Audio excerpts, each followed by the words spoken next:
Hola de nuevo, recordamos el programa Calle Libertad y estamos entrevistando a Yolanda Vallejo y nos estaba contando una cosa muy interesante de una persona que suena mucho en Cádiz pero que se conoce poco de esa persona. Se trata de Adolfo de Castro. Entonces Yolanda nos estaba comentando que de pronto él descubre... Sí, bueno, este manuscrito dice que es una obra de Cervantes, es el Buscapiés. Cervantes es cierto que había dejado en muchos papeles diciendo que había dejado muchas obras inconclusas y demás, entonces era fácil creérselo, ¿no? Pero bueno, es que no es que se lo creyera la gente, es que se editó en muchísimas lenguas, se editó en inglés, se editó en francés, en portugués y empezó a publicarse conjuntamente con El Quijote. Eso le dio a él mucha fama. Pero también fue la puntilla que le hizo después caer en el descrédito, porque claro, había muchos filólogos... Porque era falso. Claro, había muchos filólogos que desde el principio decían, no, eso es falso, no es de él, no es de... Él nunca reconoció que era falso, nunca. Hasta tal punto que cuando él muere, su viuda, que se había quedado la pobre a la cuarta pregunta, fue a la Real Academia de la Lengua a pedir los derechos de autor que le correspondían por el Buscapiés. Y la Real Academia de la Lengua le contestó, no señora, si esto es de Cervantes, su marido lo ha dicho toda la vida. Y no le dieron absolutamente nada. Bueno, él toma fama... O sea, lo que se supone que había hecho era haberlo escrito él. O sea, lo había escrito él, claro, y lo había hecho intentando hacer pasar por Cervantes. Bueno, que con 24 años es una genialidad. No veas. Como genialidad fue también la historia de Cádiz, que escribió la historia de Cádiz. Yo creo que, hombre, con sus más y sus menos, pero no se ha superado todavía la historia de Cádiz tan exhaustiva que hace Adolfo de Castro. Pero es que además él toca todos los ámbitos de la literatura. Él hace obras lingüísticas, tiene un proyecto de diccionario que llegó hasta la letra C nada más, pero lo tiene. ¿Un ilustrado? Era un ilustrado, sí. Era un humanista. Era una persona que le interesaban absolutamente todos los temas, le interesaba muchísimo todo lo que tuviera relación con su ciudad.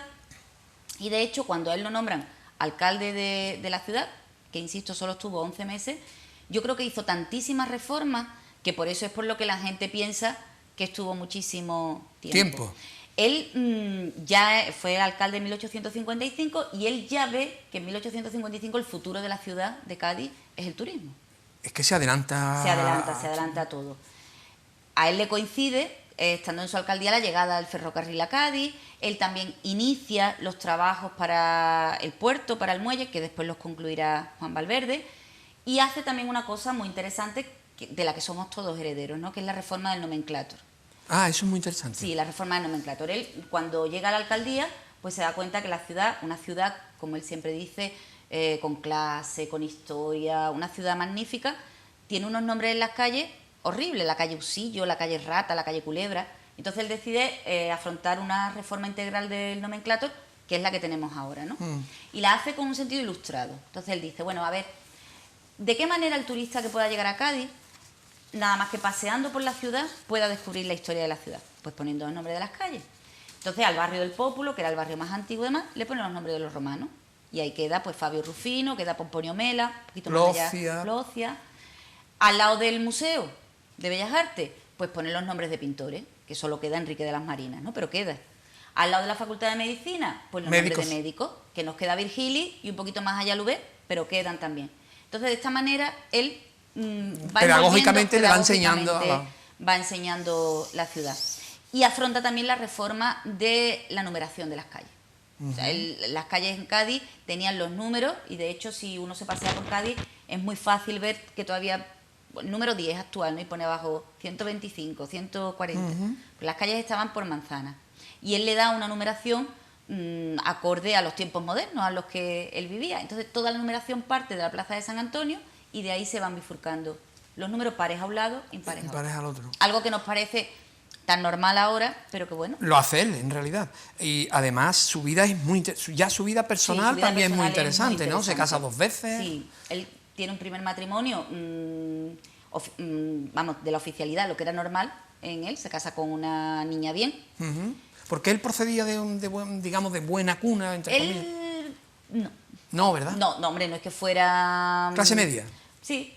Tampoco tenían apellidos destacados, tampoco tenían un negocio destacado. A él le hacía falta ese empujoncito, y ese empujoncito lo tiene con su primera mujer, que es Ana Herrera Dávila, que procedía de una buena familia, y que su suegro es el que le propicia a él pues entrar de gobernador civil, de alcalde más tarde y demás. Y cuando muere su mujer, con Ana, tuvo un hijo que se llamaba Adolfo, que murió con 4 años, y la pena de ese hijo la arrastró él siempre. Y luego tuvo una hija a la que llamó Serena, como una novela que él escribió. Luego, cuando fallece Ana, pues al poco tiempo se casa con Antonia Fernández de Boada, que también le valió ese matrimonio, le valió pues el escarnio público en Cádiz. ¿Por qué? Bueno, pues por varias cuestiones. La primera, pues porque no había pasado el tiempo preceptivo de luto. La segunda, porque Antonia en aquella época tenía 1 año más que la hija de Adolfo de Castro, porque era cantante y porque además venía con la madre. O sea, ya Adolfo de Castro vivió toda la vida con la suegra en casa, que era la madre de esta señora. Con ella tuvo también 3 hijos. Tuvo a Álvaro, que era el mayor, y después tuvo 2 niñas, Georgina y Parisina.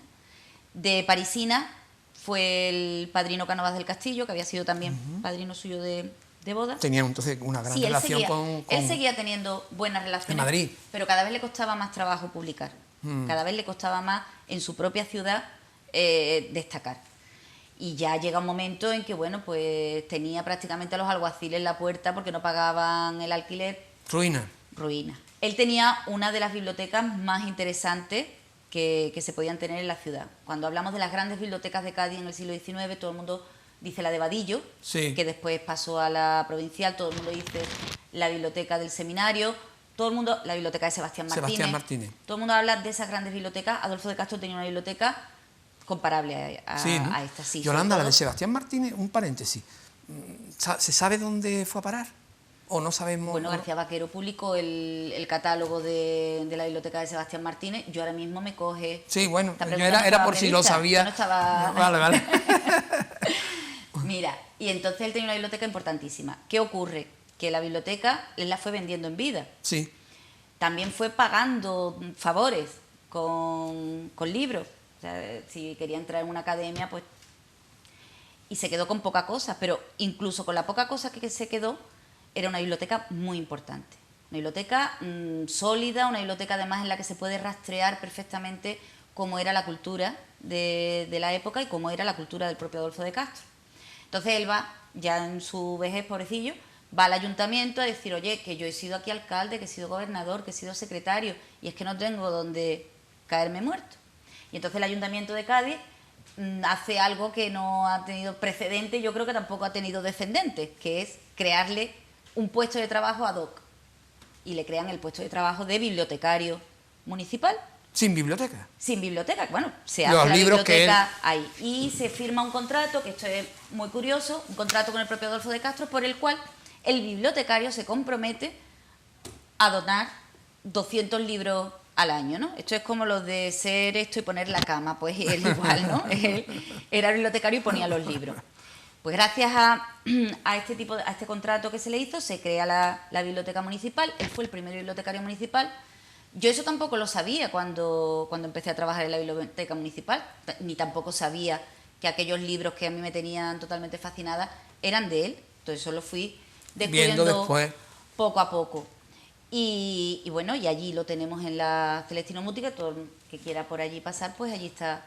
¿Muere entonces ya muere en condiciones no, más...? Muere en la pobreza. En la pobreza. Muere muy pobre y de hecho lo tienen que enterrar en un nicho de beneficencia. Luego, ya en el año 74, porque en los años 70 sí hubo una recuperación de Adolfo de Castro, se creó la cátedra Adolfo de Castro. Yo estaba en ello. Se le hizo el panteón en el cementerio, entonces sí se trasladaron los restos de Adolfo de Castro al panteón y se dignificó un poco la imagen. Pero no como escritor.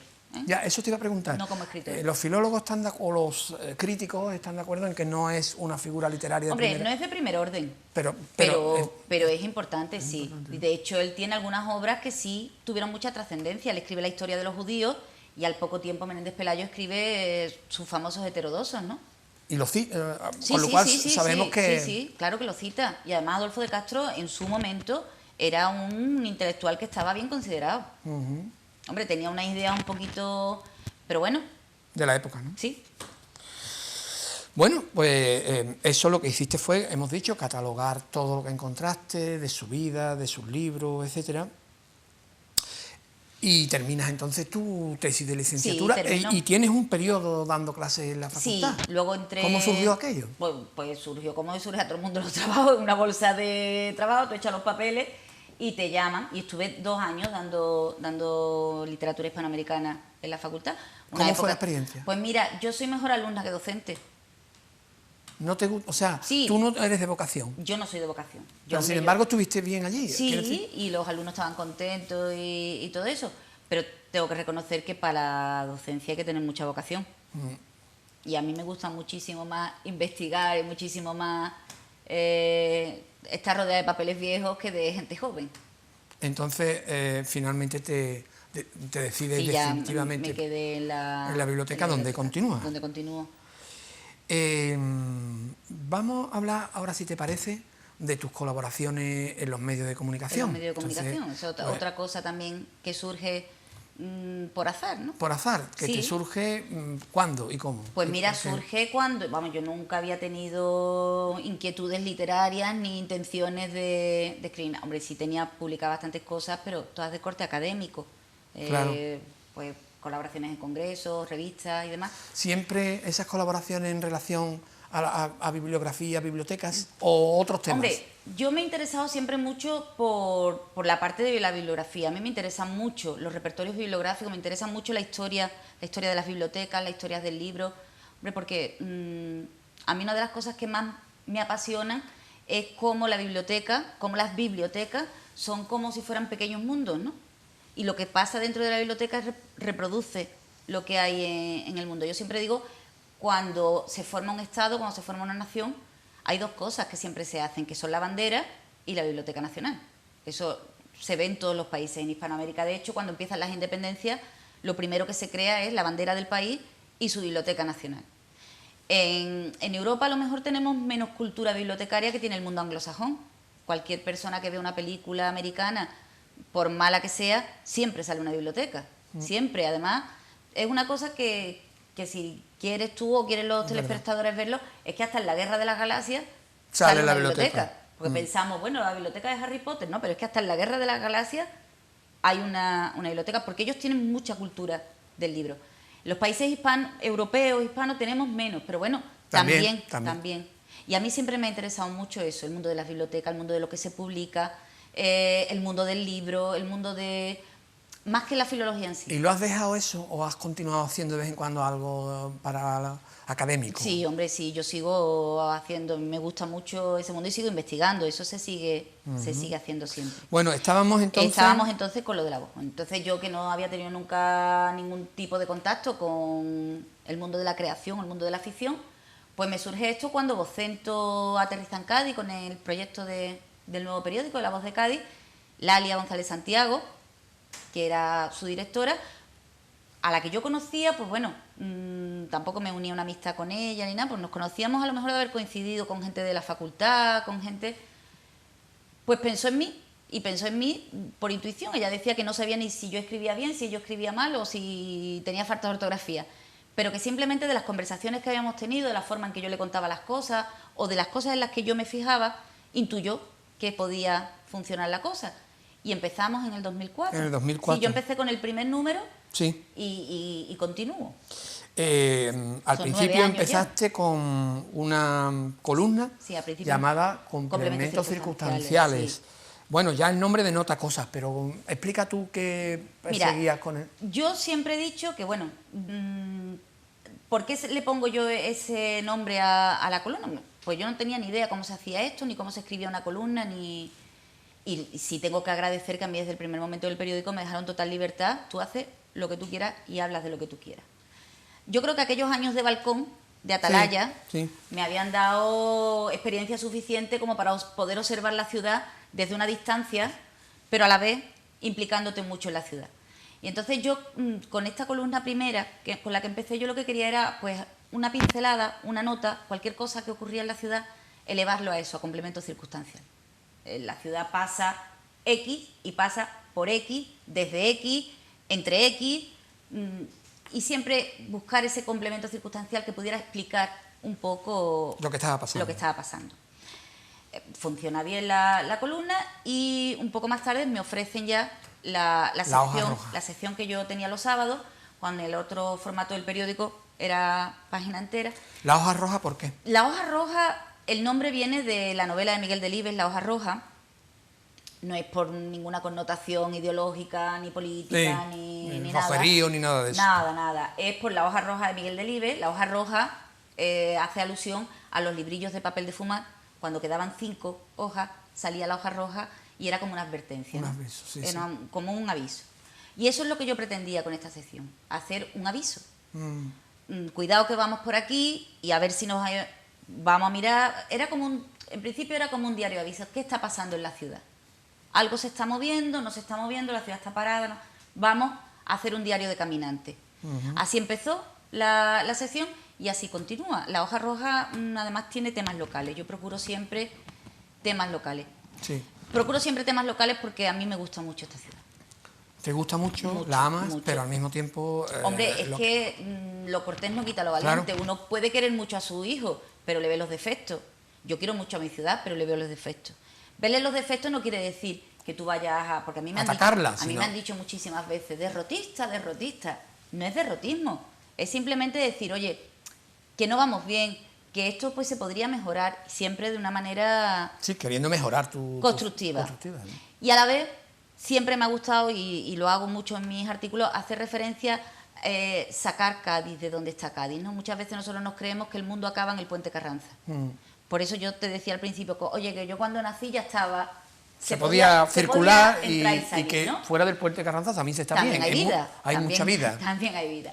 Y eso es lo que a mí me gusta. A mí me gusta siempre relacionar en mis artículos pues, con literatura, con música, con cine, con banda sonora, porque realmente nos movemos en unas coordenadas temporespaciales, pero unas coordenadas que están marcadas por el tiempo en el que vivimos. Yolanda, ¿cómo ves tú la ciudad? Ya que estamos, ¿cómo lo has visto en la evolución de estos últimos años? Mira, ¿Qué le quitaría? ¿Qué le pondría? Cádiz hay que verla de dos maneras. Cádiz hay que verla como una madre que ve a sus hijos y dice, bueno, pues tiene estos defectos, pero mira, los trapos sucios los lavamos en casa. Y hay que verla también con los ojos de otro, ¿no? ¿Cómo nos ven? Porque realmente las personas, las ciudades, los tiempos, no son como nos creemos, sino como nos ven. Sí. O sea, uno se puede mirar en el espejo y decir, pues mira, soy así, pero realmente tú no estás seguro de que la imagen que tú tengas en el espejo eres tú. Es lo que te ven. Es lo que te ven. Entonces, ¿cómo nos ven? Desde fuera. Y eso sí me preocupa. Y desde fuera nos ven por regular. Una ciudad decadente. Sí.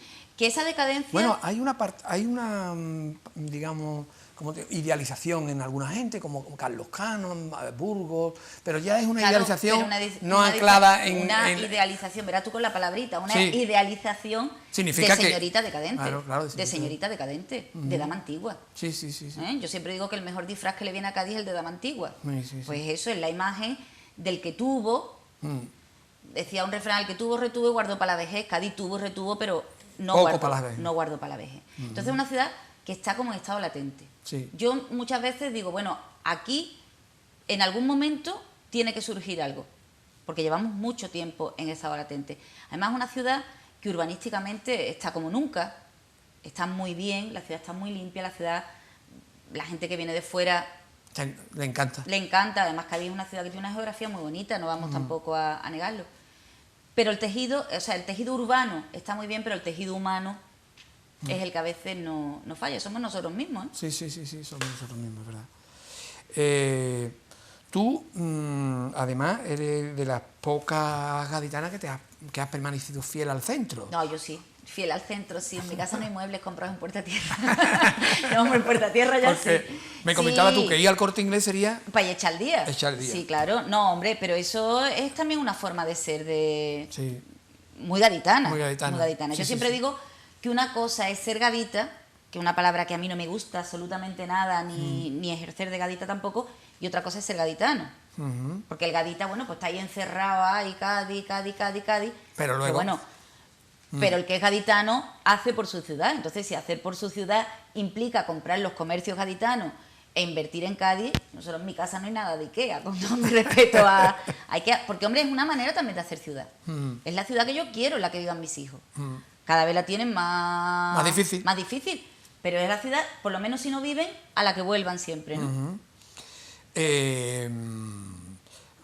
Te comentaba, o sea, estábamos hablando de que eres fiel al centro, y también has estudiado, eres una estudiosa de la historia de Cádiz, con lo cual tú tienes una cierta perspectiva de ver cómo ha ido evolucionando. Nosotros comentábamos fuera de cámara que se reproducen los sucesos, ¿no? Por ejemplo, Astillero está muy mal, entonces hay una huelga, entonces van a Madrid, entonces le traen un contrato, pero esto viene repitiéndose hace 150 años. Mira, yo siempre pienso, en Cádiz todo lo bueno y lo malo que hemos tenido a lo largo de los siglos nos ha venido por el mar, siempre. Aunque a veces le demos la espalda al mar, pero nos viene por el mar. Desde la propia fundación de la ciudad, que vino por el mar, la piratería, el descubrimiento de América, el comercio ultramarino, los asaltos, la propia configuración de la ciudad está condicionada por el mar. Sí. O sea, nosotros tenemos que vivir en una ciudad amurallada, porque si no, que nos hubiera comido ya el mar. Y así a lo largo del tiempo. Lo último, ¿te acuerdas que lo comentábamos? Lo último, lo de Astillero, ¿no? Toda no grandeza, sino la riqueza que pudo tener Cádiz en los años 60 venía por Astillero. Y la penuria nos ha venido también cuando se ha ido Astillero. Y estamos ahora en un punto en el que otra vez el futuro y la riqueza nos está viniendo del mar. Porque, hombre, tenemos ahí los cruceros, aunque a veces a los propios gaditanos nos molesta. Uy, esta gente dando vueltas a las 7 de la mañana. Bueno, pero es que si ahí está el futuro, hay que aprovecharlo. Y yo creo que deberíamos un poco adaptarnos, ¿no te parece?, a ese futuro en cuanto a horarios, hombre, etcétera, etcétera, ¿no? Ser una ciudad de servicios. Mira, Cádiz no tiene campo. O sea, el sector primario, ahora que lo estoy yo estudiando con mi niño chico, el sector primario, eso no existe en Cádiz. No. Me cuesta mucho trabajo entenderlo a los niños. No hay campo. No hay agricultura, no hay ganadería. Asfalto. Sector secundario tampoco hay, porque aquí había industria, pero ya no las hay. O sea, nosotros estamos abocados al sector de servicios. Sí es cierto que la gran parte de la población de Cádiz, que tenemos todavía suerte de tener un trabajo, trabajamos en la administración, somos funcionarios, somos servidores públicos. Pero es que además la riqueza, la hostelería, el comercio y demás, están al servicio de los demás. Entonces, sí es cierto lo que tú estás diciendo, habría que adaptar horarios, pero habría que adaptar también mercancía. O sea, no es lógico, si viene un crucerista en enero, que vienen con esos cruceros estupendos con piscina, no es lógico que el del crucero se baje y no encuentre un bañador en Cádiz. No hay. Entonces, y a veces también actitudes y formación, ¿no? En hostelería, vamos, claro. no decimos que toda la hostelería sea así, hombre, hay muy buenos profesionales, pero creo que se pueden mejorar muchas cosas ahí también. Yo hay cosas que siempre digo, medio de broma, que el comercio de Cádiz se quedó anclado en el comercio ultramarino. Tú vas a una tienda y siempre o se la ha acabado, o lo están esperando, o vendrá la semana que viene, como si tuvieran que venir todavía en las carabelas. Exactamente. Entonces, hay que poner, esta semana, por ejemplo, se ha aprobado lo de la mesa del comercio, parece que todas las asociaciones de comerciantes van a una. Pero bueno, que no se quede todo en hacer páginas web ni app para tablet, sino que también pues nos miremos un poquito dentro, que es lo que nos cuesta mucho trabajo hacer. Yolanda, nos queda, prácticamente, me dicen que estamos terminados. A mí, yo tenía aquí algunas cositas más. Sé que te gusta la cocina, que te gusta la lectura, que te gusta que lees prensa. Me gustan mis niños, que no has dicho que tengo 3 niños. Tienes 3 niños. Que he elevado la media de natalidad en la ciudad. Has elevado la media de natalidad. En fin, también comentábamos un poco temas de educación, que también estabas interesada, el tema de que los chavales hoy no parece que les digan qué es lo que está bien y lo que está mal, ¿no? Hombre, yo creo que toda esa reflexión que podríamos ir haciendo los propios gaditanos contribuiría mucho a elevar el nivel de la ciudad, el nivel económico, pero también el nivel cultural. Tenemos un patrimonio extraordinario, impresionante y muy desconocido por los propios gaditanos. Es verdad. Bueno, Yolanda, pues nada. Se nos ha hecho muy cortita. Se nos ha hecho muy corto. Una horita corta. Una horita corta. Pues muchísimas gracias por haber venido. Muchas gracias. Y a ustedes muchas gracias por estar ahí y les emplazamos de nuevo para el siguiente programa de Calle Libertad. Buenas noches.